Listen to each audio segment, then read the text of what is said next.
Picture this. It's about 1 million years ago, somewhere in what is now South Africa, and the sky has gone an ugly shade of orange-gray, the kind of sky that means a lightning storm rolled through recently and left something burning behind it. A small group of ancient humans is crouched at a safe distance, watching a patch of dry grass smolder where a lightning strike landed hours earlier. They're not running from it. They're not screaming and scattering like every dramatized documentary would have you believe. They're watching it carefully, cautiously, the way you'd watch a wild animal that hasn't decided yet whether it's going to attack or just sit there.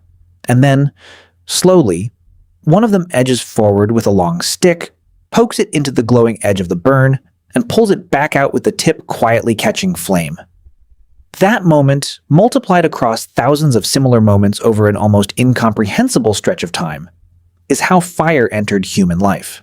Not with a bang. Not with some genius caveman rubbing two sticks together in a flash of inspiration like a cartoon. With caution, with curiosity, and with an awful lot of trial and error that absolutely got people burned, sometimes fatally, before anyone figured out how to actually control the thing. So when did ancient humans first discover fire? Stick around, because the honest answer is way messier, way longer, and way more interesting than a single dramatic date you can circle on a calendar. This isn't a story with one light bulb moment. It's a story that stretches across more than 1 million years, involves multiple different human species, several false starts, and a genuinely surprising amount of debate among scientists who still don't fully agree on the details. By the end of this, you're going to understand why fire might be the single most important technology our species ever got its hands on, and why discovering it was actually the easy part compared to what came after. Let's start with the biggest misconception standing in our way here, because it's a big one. A lot of people imagine fire discovery as this single eureka moment, some ancient genius figuring out friction or sparks in one afternoon, and then triumphantly carrying the secret back to camp like he just invented the wheel. That is not remotely how this happened. Fire wasn't invented, it was encountered over and over again in the form of wildfires sparked by lightning, volcanic activity, or even spontaneous combustion in certain dry organic material under the right conditions. Fire already existed in the natural world long before any human ever touched it. The actual discovery wasn't fire itself. The discovery was the realization that this terrifying, destructive natural phenomenon could be captured, fed, and controlled rather than simply feared and fled from.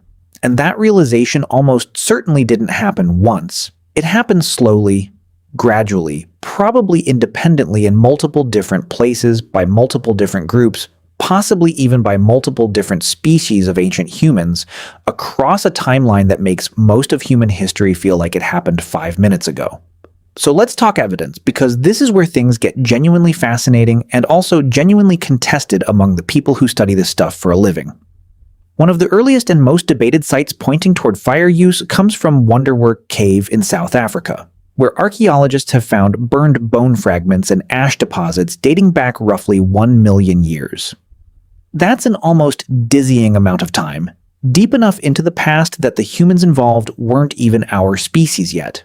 We're talking about Homo erectus territory here, an earlier branch of the human family tree, walking upright, using stone tools, but not yet anatomically modern in the way we'd recognize.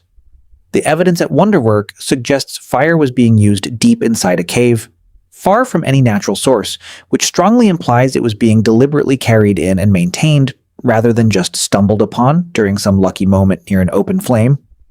But here's where the scientific debate kicks in, and it's worth understanding because it tells you something important about how messy this kind of research actually is.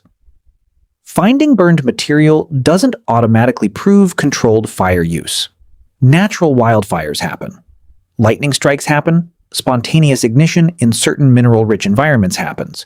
So when archaeologists find ash and burned bone in a cave 1 million years old, they have to rule out the possibility that it just blew in, washed in, or happened naturally on site before they can confidently say, yes, this was ancient humans deliberately using fire, rather than this was just a coincidental natural event that happened to leave a mark near where some humans were also hanging out. This is exactly why estimates for the first deliberate fire use range so wildly across different research, anywhere from around 1 million years ago at the earliest, more cautious estimates, all the way up to around 400,000 years ago for what some researchers consider the first truly solid, undeniable evidence of habitual, regular fire control. Let's sit on that 400,000 year mark for a second, because it comes from somewhere genuinely compelling, a site called Qasim Cave in Israel. Here, researchers found a dedicated hearth repeatedly used over a long stretch of time, surrounded by burned animal bones, and evidence consistent with regular cooking activity, not just occasional accidental burning. This is meaningfully different from a single burned patch that could have natural explanations. A hearth used repeatedly in the same spot over generations is a strong signal of habitual behavior, the kind of thing that suggests fire had become an integrated, reliable part of daily life rather than a rare, lucky encounter with a wildfire ember. Now here's where the story gets genuinely wild, because the timeline isn't a clean, simple progression from no fire to lots of fire. It's bumpy. Some sites that are actually younger than Wonderwork Cave show weaker, less convincing evidence of fire use, while other much earlier sites occasionally show surprisingly strong evidence. This patchy, inconsistent pattern across the archaeological record has led many researchers to a genuinely fascinating conclusion. Fire use almost certainly wasn't adopted everywhere at once, by everyone, the moment it was first figured out. It was probably discovered, lost, rediscovered, and refined independently by different groups in different regions over an absolutely massive stretch of time, possibly with some groups mastering reliable fire use centuries or even millennia before their neighbors a few hundred miles away ever managed it. Think about what that actually implies for a second, because it's kind of incredible. Somewhere out there, deep in ancient history, there were almost certainly groups of ancient humans who had fire, who used it daily, who cooked with it and warmed themselves with it, living relatively close, geographically speaking, to other groups who had absolutely no fire at all, shivering through the same winters, eating the same food raw, completely unaware that a neighboring group just a few valleys over had cracked one of the most important technological problems our species would ever solve. Fire wasn't a single light switch flipped on for humanity all at once. It was more like a slow, uneven patchwork of campfires gradually lighting up across the ancient world, decade after decade, region after region. Let's talk about the actual mechanics here, because there's a meaningful difference between using fire and making fire, and that distinction matters enormously for understanding this timeline. Using fire in its earliest and simplest form almost certainly started with what researchers call opportunistic use.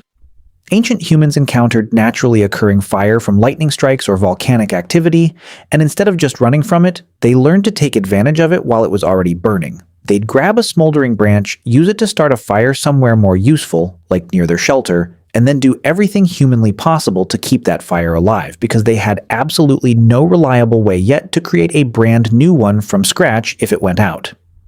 This is genuinely important to understand, because for an enormous stretch of fire's early history, ancient humans were almost certainly fire keepers rather than fire makers. They weren't generating flame on demand. They were capturing it when nature handed it to them, and then guarding that gift with an intensity that modern people, with lighters in every junk drawer, can barely imagine.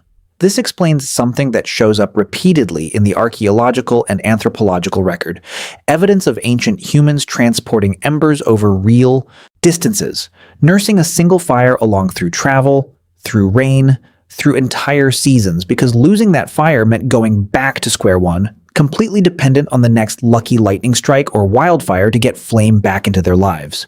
Keeping a fire alive wasn't a chore. It was one of the single most important jobs in the entire group, and you can bet that job came with real status attached to it, along with real consequences if you let that ember die out on your watch.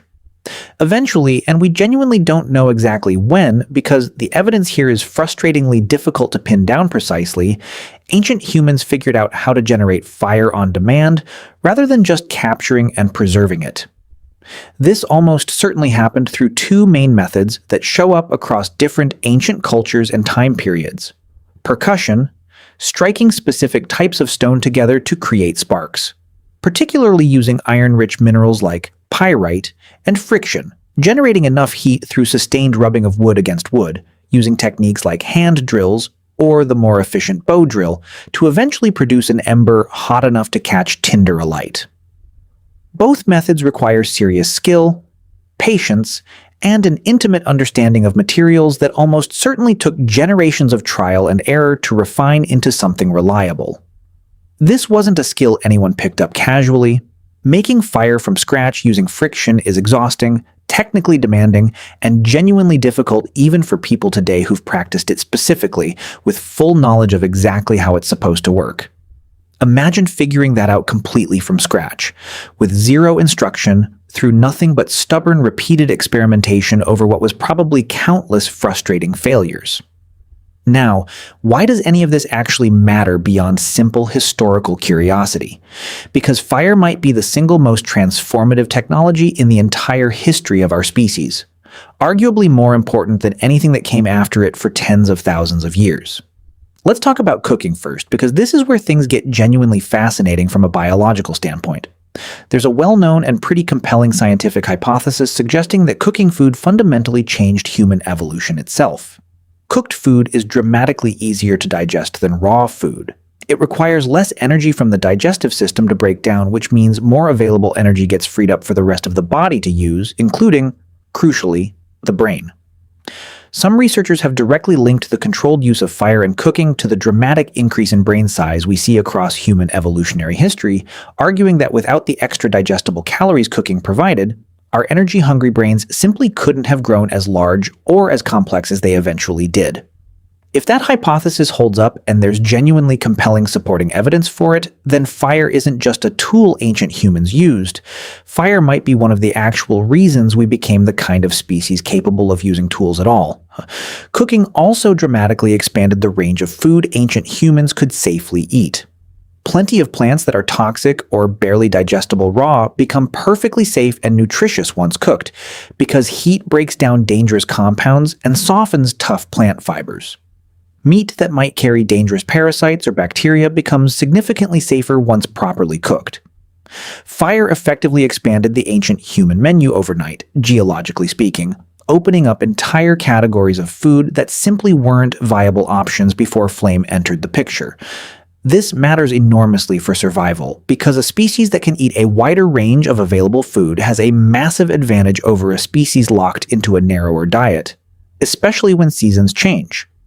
Food sources fluctuate, and flexibility becomes the difference between a group that thrives and a group that starves. Beyond food, fire transformed safety in ways that are almost impossible to overstate. Before controlled fire, ancient humans were just another item on the menu for plenty of large, dangerous predators roaming around at night. Once fire entered the picture, that calculus changed dramatically. Most predators have a strong, deeply ingrained instinctive fear of flame, and a controlled fire at the edge of camp functioned as an extraordinarily effective deterrent, allowing ancient humans to sleep with meaningfully reduced fear of becoming a midnight snack for something with much bigger teeth. This single change alone likely had enormous downstream effects on health and survival, because better, safer sleep means better physical recovery, better cognitive function, and fewer catastrophic losses to nighttime predator attacks that could otherwise wipe out a meaningful percentage of a small group in a single bad night. Fire also extended the usable day in a way that's easy to take for granted today, but was genuinely revolutionary at the time. Before fire, ancient human activity was almost entirely locked to daylight hours, because doing anything productive after dark in pitch blackness, surrounded by nocturnal predators, was an obvious recipe for disaster. Fire changed that completely.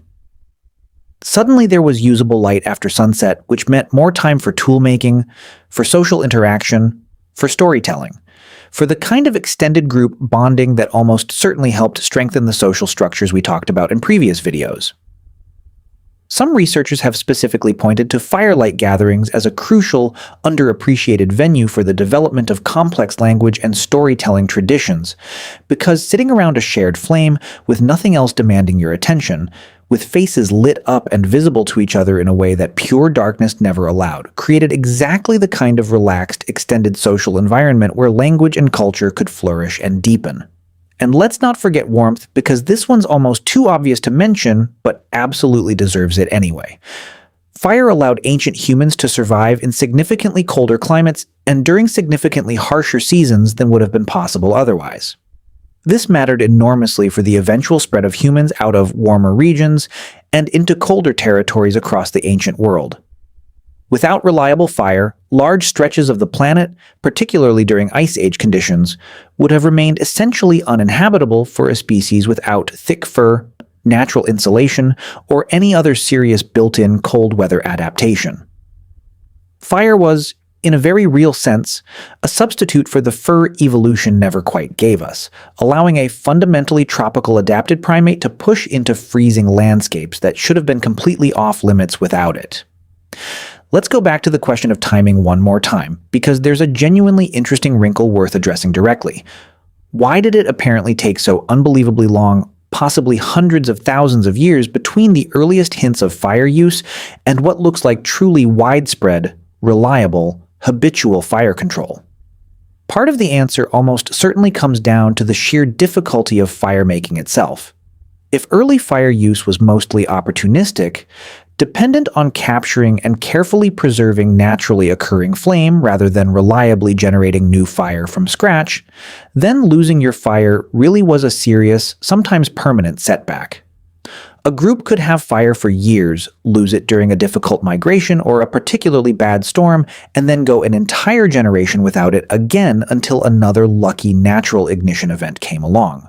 Reliable, on-demand fire making, the kind where you could simply create flame whenever and wherever needed without depending on lucky natural circumstances, was almost certainly a much later, much harder won achievement, requiring real technical mastery that took an enormous amount of accumulated, carefully passed down knowledge to develop and refine properly.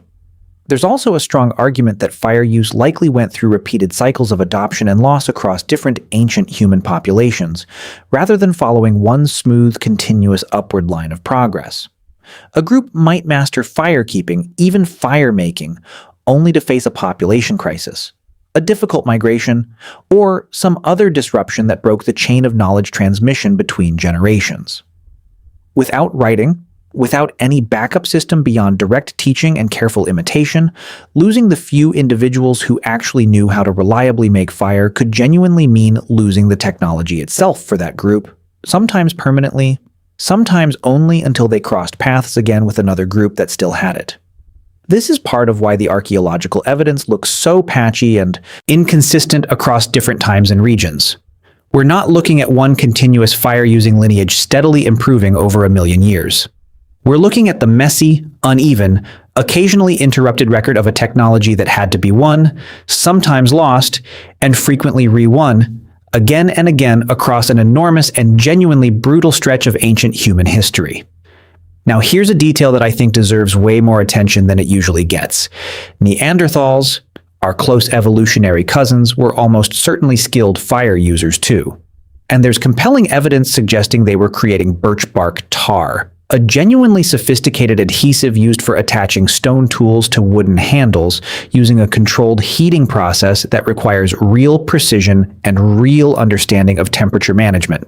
You cannot accidentally produce something like that. It requires deliberately maintaining specific, controlled temperatures over time, which tells us Neanderthals weren't just passively using fire that happened to be lying around.